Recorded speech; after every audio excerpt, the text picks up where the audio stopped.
Servus zurück oder Servus, falls du neu hier bist. Falls du dich schon mal gefragt hast, ob vielleicht Flames of War oder Team Yankee, diese beiden Tabletops, etwas für dich sein könnten, dann bleib dran, denn genau darum soll es im heutigen Video gehen.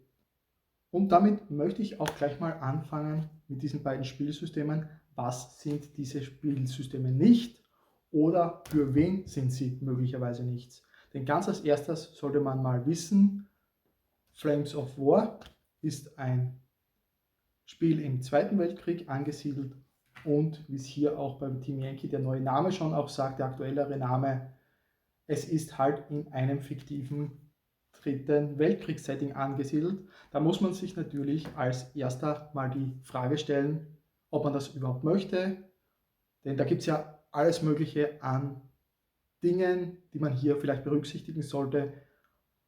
Jemand könnte sagen, okay, für mich ist der Zweite Weltkrieg nicht das Thema oder für mich ist das generelle Setting von Team Yankee viel zu nah an der Gegenwart dran oder mit den aktuellen Situationen. Das passt für mich nicht so richtig. Daher sollte man das Ganze mal als erstes im Auge behalten und sich überlegen, ob das schon mal ein möglicher Ausschlusspunkt ist, um die Spielsysteme vielleicht gar nicht erst in Betracht zu ziehen. Ist natürlich auch ganz und gar legitim.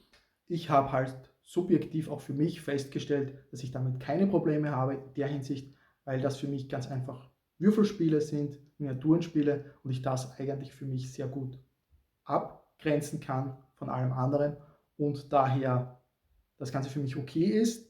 Muss natürlich, wie gesagt, jeder für sich entscheiden und eben in Bezug auf Flames of War war es dann tatsächlich das aufkommende Interesse zum Thema Zweiter Weltkrieg, das mich überhaupt erst ins Spiel gebracht hat, denn ich habe es auch jahrelang ignoriert und daher kann ich auch gerne mal ein Video dazu machen, falls euch das interessiert, wie ich eigentlich zum Thema historische Tabletops gekommen bin.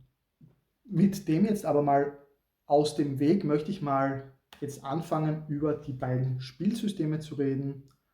Für jemanden, der noch nichts davon gehört hat, weder von Flames of War noch von Team Yankee.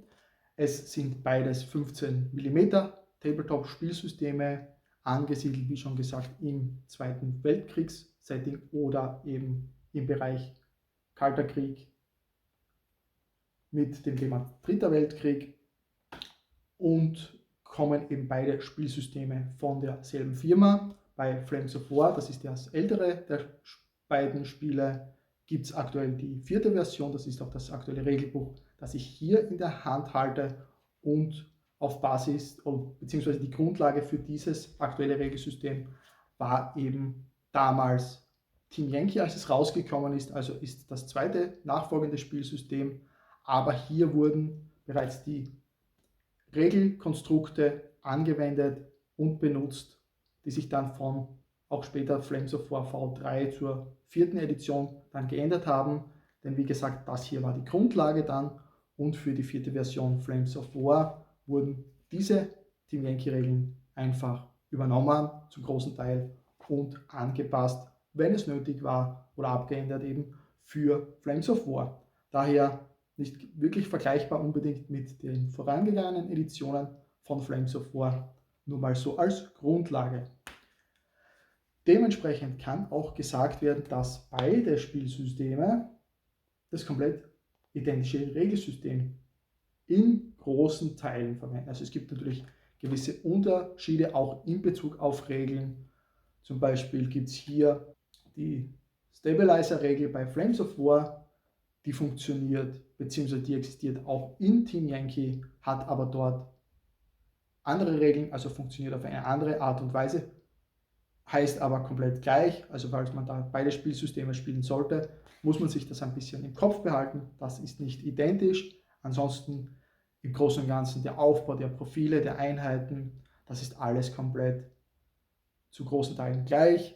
Wenn man das eine Spielsystem spielt, kommt man eigentlich auch problemlos ins andere jeweils rein. Und deswegen wollte ich auch beide Systeme jetzt hier zusammen besprechen, weil sie eben eigentlich das komplett selbe Regelkonstrukt, wie gerade gesagt, verwenden, nur halt mit diversen Unterschieden. So ist es zum Beispiel auch bei Team Yankee der Fall, dass hier Jets vorhanden sind, so wie bei Flames of War gibt es ein paar Flugzeuge, aber hier ist es dann doch etwas mehr bei Team Yankee in Bezug auch auf Jets oder eben auch Hubschrauber, die man hier spielen kann. Sowohl als eigene Einheiten in Bezug auf wirklich Kampfhubschrauber und ähnlichem, aber eben auch zum Beispiel als Transporter. Das ist auch hier eine Sache, die sich zu Flames of War eben unterscheidet. Hier schon mal eben eine Überlegung, was interessiert mich persönlich mehr oder in dem Fall eben dich, was interessiert dich mehr? Möchtest du eher etwas im moderneren Bereich spielen oder dann doch eher im Zweiten Weltkriegsumfeld und sind für dich eben so Dinge wie Hubschrauber relevant oder vielleicht interessant? Dann wäre es vielleicht die Überlegung, eher in Richtung Team Yankee zu gehen und sich dieses Spielsystem vielleicht als erstes anzuschauen, denn soweit ich auch mitbekommen habe, viele Leute, die das eine Spielsystem spielen, fangen früher oder später auch mit dem zweiten an. Bevor ich jetzt hier weitermache, noch eine kurze Sache im Eigenen. Und zwar, ich habe ja schon mal Videos dazu gemacht, dass ich an einer App arbeite und arbeiten möchte für unser Tabletop-Hobby, was ja im Hintergrund auch immer passiert. Hier und da, in letzter Zeit ist es aufgrund diverser Umstände etwas ruhiger geworden, wird sich und soll sich eben ab sofort auch wieder ändern. Denn ich habe da ein bisschen was umgestellt im Hintergrund, dass ich kontinuierlich daran arbeiten kann und möchte diesen Fortschritt auch etwas besser teilen. Und vor allem habe ich mir dadurch gedacht, das Ganze etwas mehr zu einem Community-Projekt dann auch zu machen, um möglichst schnell diese App quasi mal verfügbar zu haben für die ersten Leute von euch, wenn euch das interessiert, eben auch um das Ganze zu testen. Und aus diesem Grund wird hier als erstes Kommentar unter dem Video ein Kommentar angepinnt sein von mir, wo ihr einen Link findet. Dort kommt ihr zum Newsletter. Dort könnt ihr euch bitte gerne, wenn es euch interessieren sollte, sowohl was hier den Content angeht auf dem Kanal zum Thema Tabletop, als auch was die App betrifft, dann bitte meldet euch gerne an oder gebt den Link gerne weiter, damit noch mehr Leute davon erfahren, denn das wird mir helfen. Ich möchte über diesen Newsletter und über diese E-Mails grundsätzlich in erster Linie hier und da kleine E-Mails verschicken in Bezug auf Newsletter, wenn es was geben sollte, ist aber bisher auch sehr sporadisch passiert. Hauptsächlich geplant ist, dass ich euch hier informiere in nächster Zeit, sobald die App dann als Testversion zur Verfügung ist. Und das wäre für mich eben auch sehr wichtig, dass ich hier gerne die ersten Leute dann auch hätte, die die App dann einfach mal Interesse daran haben, diese zu testen. Daher bitte gerne, wenn es euch interessiert, unten anmelden zum Newsletter.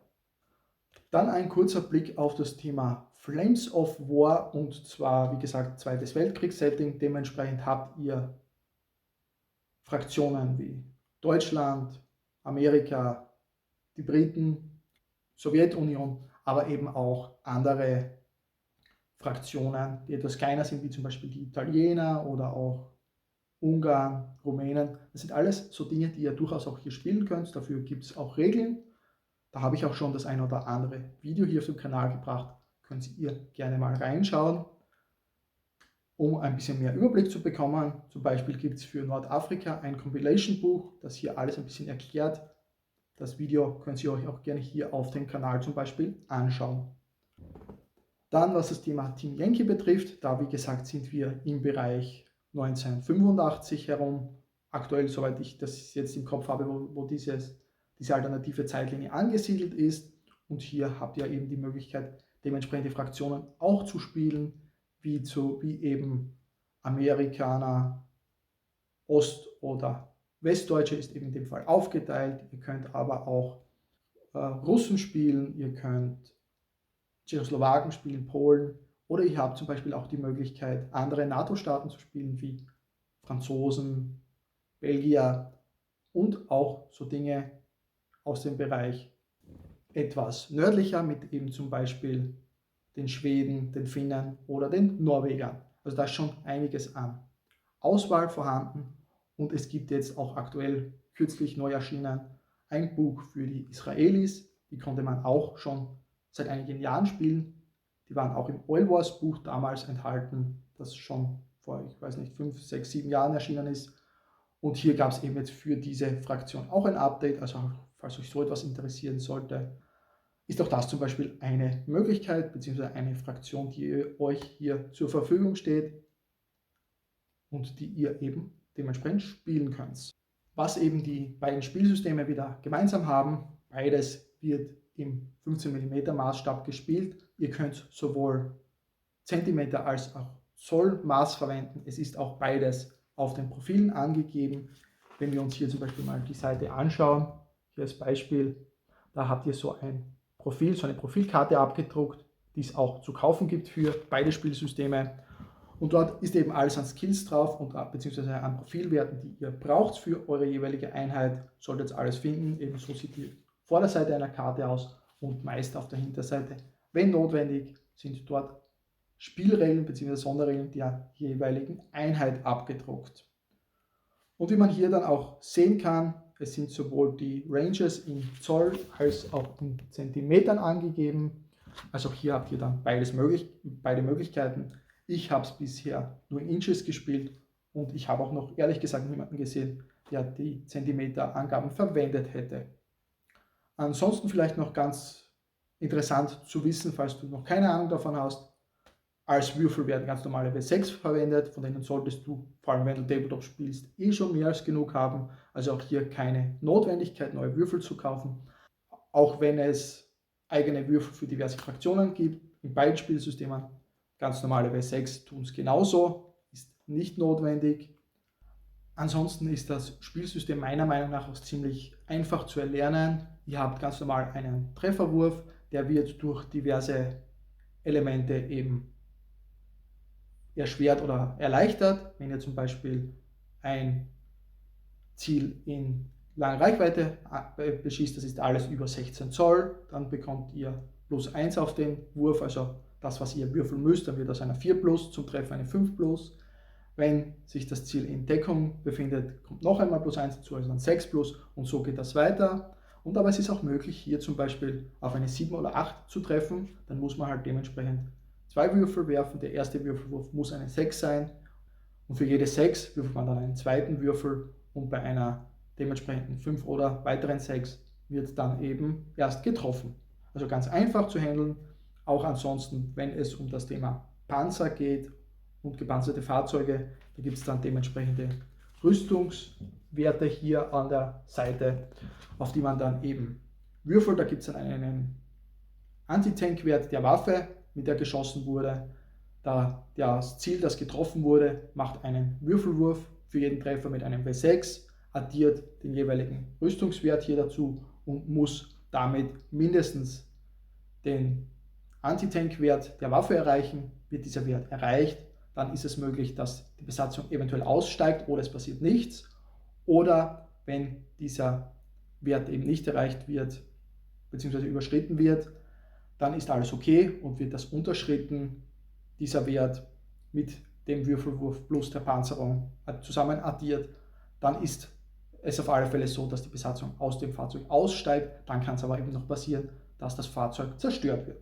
Ist eigentlich ganz einfach zu handeln und was mir ganz gut auch gefällt bei beiden Spielsystemen, Infanterie ist hier auch etwas widerstandsfähiger. Im Regelfall hat Infanterie immer einen Rüstungswurf von 3+ und dieser wird auch nicht irgendwie erschwert, sondern der bleibt immer bei 3+, sodass Infanterie durchaus sehr viel aushält, vor allem dann, wenn sie sich eingegraben hat oder eben auch in harter Deckung ist, weil dann muss eben der Schießende, also der Gegner, der auf einen schießt, noch einen Firepower-Test machen, um eben zu sehen, ob er überhaupt die Deckung durchschlagen kann oder eben sonst auch nichts weiter passiert. Eben das Gleiche, was man auch bei den Panzern machen muss, wenn man diese eben trifft.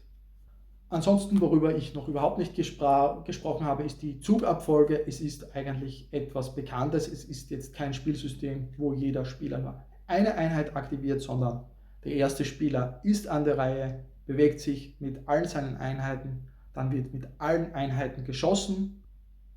Anschließend erfolgen eventuelle Nahkämpfe, die hier auch etwas umfangreicher und längerfristig ausfallen können bei Flames of War oder auch Team Yankee. Werde ich mir in einem späteren Video mal genau für euch anschauen und euch erklären, wie das Ganze funktioniert. Und dann ist eben schon der Gegner an der Reihe und macht auch alles wieder für seine komplette Armee durch. Dazu kommen dann noch ein paar Sonderfälle und Spezialregeln, die eben abhängig sind von Missionen, wie zum Beispiel das Auswürfeln von Reserven oder auch das Eintreffen von Flugzeugen, denn diese werden bei Spielbeginn eben nicht auf das Spielfeld gestellt, sondern müssen jede Runde erwürfelt werden, ob diese ins Spiel kommen. Das sind dann aber eben so ein paar Spezialregeln, die das ganze Spielsystem oder beide Spielsysteme dann auch etwas weiter unterscheiden von anderen Tabletops. Was es sonst noch gibt, ist auch eben Artillerie, mit der man einerseits eben Artilleriefeuer und Schablonen schießen kann, quasi um etwa eine größere Fläche eben abzudecken auf dem Spielfeld. Auch das werde ich mir mal in einem eigenen Video ansehen. Und was aber damit verbunden, sowohl bei Artillerie und auch diversen Panzern ganz interessant ist, es gibt hier auch Rauch, den man verwenden kann, um seine Einheiten abzuschirmen, sodass der Gegner nicht schießen kann, weil er sie nicht sehen kann. Auch das sind so ganz interessante Regelelemente in beiden Spielsystemen. Ansonsten soll es das mal gewesen sein mit dem Überblick dafür. Du wirst hier jetzt noch ein Video finden zum Thema Flames of War, um hier weiter dich informieren zu können, falls sich dich das Spielsystem interessieren sollte. Oder ansonsten hast du hier auch noch den aktuellen Upload, das aktuelle Video, das zum Schluss auf dem Kanal erschienen ist. Bis zum nächsten Mal. Ciao.